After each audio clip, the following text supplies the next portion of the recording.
Yes, the fallen angels were so discontented, but there were also loyal angels.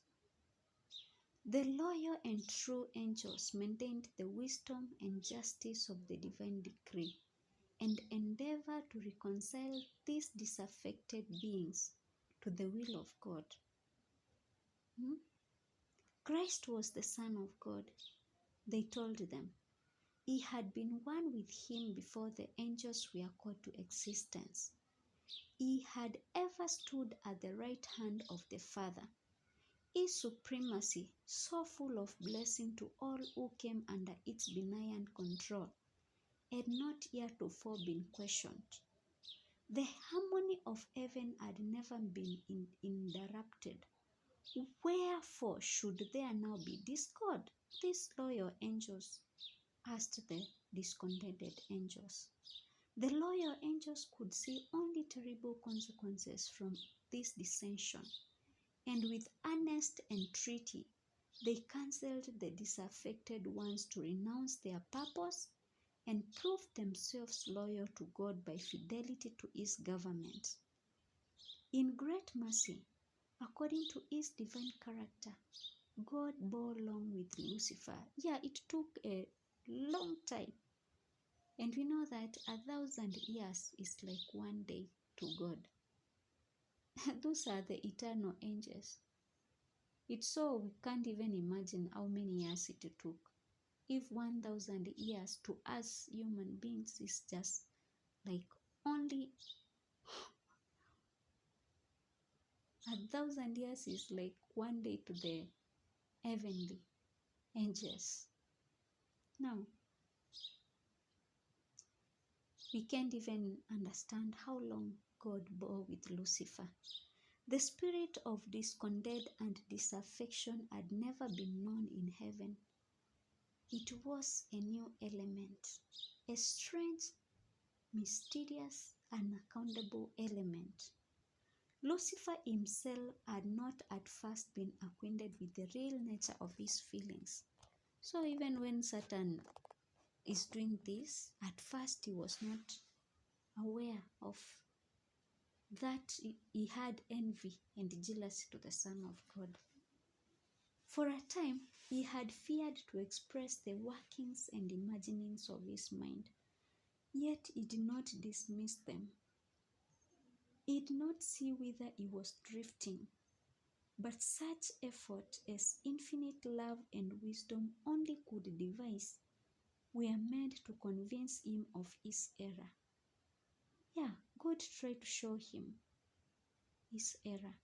His disaffection was proved to be without cause, and he was made to see what would be the result of persisting in a revolt. Lucifer was convinced that he was in the wrong. Yeah, he saw it. He was in the wrong. He saw that the Lord is righteous in all his ways and holy in all his works. As the psalmist, when you read Psalms chapter 145, verse 17, tells us that the divine statutes are just and that he ought to acknowledge them as such before all heaven. Yeah, he needed to go and acknowledge he was wrong for the sake of the affected angels, disaffected angels. Had he done this, he might have saved himself and many angels. He had not at that time fully cast off his allegiance to God, though he had left his position as covering cherub.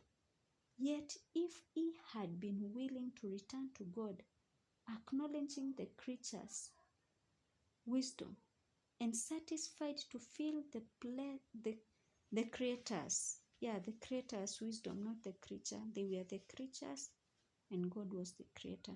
So if he had gone back to acknowledge the wisdom of God, of his creator, and satisfied to fill the place appointed him in God's great plan. You see, he was appointed a very great place, even than all the other angels. He would have been reinstated in his office. The time had come for a final decision. He must fully yield to the divine sovereignty or himself place himself in open rebellion. And he nearly reached the decision to return. But pride, pride comes before a fall. But pride forbade him. It was too great a sacrifice for one who had been so highly honored to confess that he had been in error, that his imaginings were false, and to yield to the authority which he had been working to prove unjust. You see, pride, pride comes before a fall. God could employ only such means as were consistent with truth and righteousness. But Satan could use what God could not. He used flattery and deceit. He had sought to falsify the word of God and had misrepresented his plan of government, claiming that God was not just in imposing laws upon the angels, that in requiring submission and obedience from his creatures, he was seeking merely the exaltation of himself. You see, when he accused God, that he wanted to be exalted. That's why he required submission and obedience from creatures. How evil Satan was. It was therefore necessary to demonstrate before the inhabitants of heaven and of all the world that God's government is just and his law is perfect. So it was important. And that is why God did not really destroy Satan immediately. He gave him time for all the heavenly host and the universe, even after creation, to see who Satan really is. Satan had made it appear that he himself was seeking to promote the good of the universe. The true character of the usurper and his real object must be understood by all. He must have time to manifest himself by his wicked works. And now there was war in heaven. When we read in Revelation chapter 12 verse 7, what does it say? And there was war in heaven. Michael, who is Christ, and his angels fought against the dragon. You see, he stopped becoming Lucifer, he became a dragon. And the dragon fought and his angels. Hey, dragon, that's not a good name. A dragon. And prevailed not. The dragon did not prevail. Neither was there place found any more in heaven for the dragon and his angels. And the dragon was cast out, that old serpent, when he's called a serpent, called the devil. He became the devil.